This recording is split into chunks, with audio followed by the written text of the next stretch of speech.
Just to quickly wrap up this Sports Illustrated thing, obviously we did the intro on it. The blogs are dropping like flies right now, right? I mean, it's unfortunately a pretty outdated. Well, that's the thing. Sports Illustrated was the preeminent magazine. I think they were so slow to switch over, being like, yeah, magazines will never die. You need something to do while you're taking a dump. That's true. Yeah. And then they kind of just...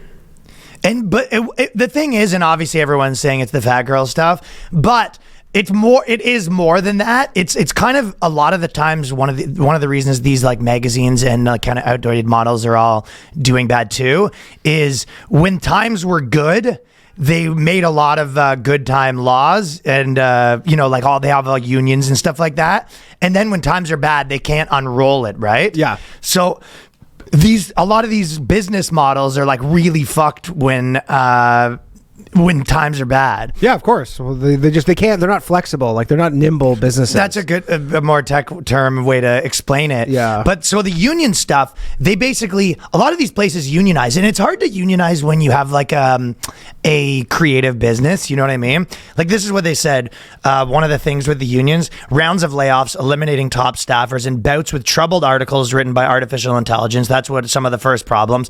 But the unions, one of the things they did was a lot of the employees came together and said we're not being treated with respect, which obviously I guess you should be treated with respect, but we're not being paid what do you wages. mean by not being treated with respect? Like, are you like your boss is like, yo, what's up, bitch tits? Like, is it like that, or is it like, hey, your article is not nobody reads your articles, so we have to like this is reduce the thing. your pay. They actually do tell you what the not respect was. We're being told to do work that we're not comfortable with. That has corporate influence. Yeah, which is what like there's any article that is about men. Yeah, right. Yeah, they go, we'd like to do our 15th expose on the women's United States soccer team, please. And they go, it's pretty covered ground here. I don't feel comfortable right now. They blow the union whistle. Who should the head of that union's probably got the bowl cut of the century, right? Purple bowl cut. That's the final boss, man. It's Megan Rapinoe clone just coming in there like, excuse me, I've been called. You do not want that union head coming there. Sports Illustrated actually, like maybe... That's a shakedown I've ever seen one. Probably, I would say 10 to 15 years ago, that was like maybe one of my most visited websites. Really? And then for sports news, and then I just replaced it with ESPN. Yeah, well... At some point, it just switched to ESPN. The swimsuit one was its own... They're sort of together, but they're separate too. Because it was kind of like a monthly, I think. But that was annual. The swimsuit was an annual thing. Well, they have their own website where they post all sorts of stuff, and I went and checked what are the kind of stuff they're up to. And the last ones, this is like in the last like week or two, so I guess the final articles they want to get out. Selena Gomez just provided the best perspective on body positivity. There's also a big there's a big spread of some bald girl. This is on the Sports Illustrated swimsuit. Yeah, the swimsuit. This normal one was actually kind of mostly still sports. Yeah, it's still sports. Yeah, you know what? They lost their kind of foothold. They used to be the kind of top dog, and I mean, you see it all the time. I know a lot of people that run media businesses, and it definitely has to be nimble. It's a good way to put it. Yeah, you can't, and you definitely can't have the people like you have to have strong people at the top of that hierarchy who's making decisions, and everybody like listens to them. That's a good like point. You need to be like, hey, we're not doing this bullshit, and everybody's like, they're soldiers, like with a Coinbase or something. Yeah, we made a decision. We're going to be moving in this different direction. Yeah, we're not putting trans people on the cover. We're getting Sports Illustrated swimsuit edition.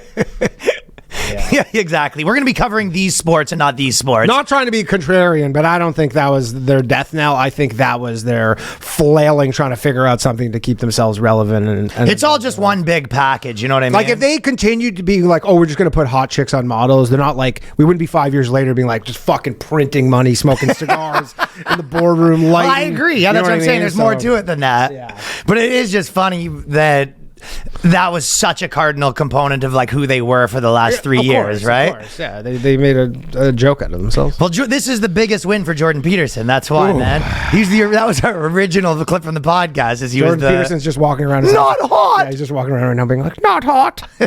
Not hot. Dad, what are you saying? Not hot. And he got clowned for that too, right? Like, don't forget, because when we were doing this, I was looking up articles and it was all like Jordan Peterson like makes fool out of himself by saying this woman wasn't hot or whatever, right? So he was sort of, you said he retweeted it?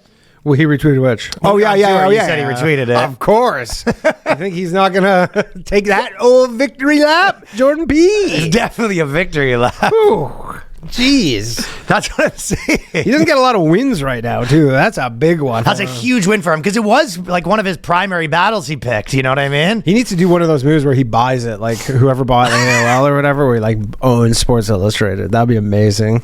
Oh, can you imagine? Buys it for like $5 million or something. Like I can't imagine it's worth that much more than that, just in the parts. And just dude smoking cigars. Yeah, it turns into like goes back to basics.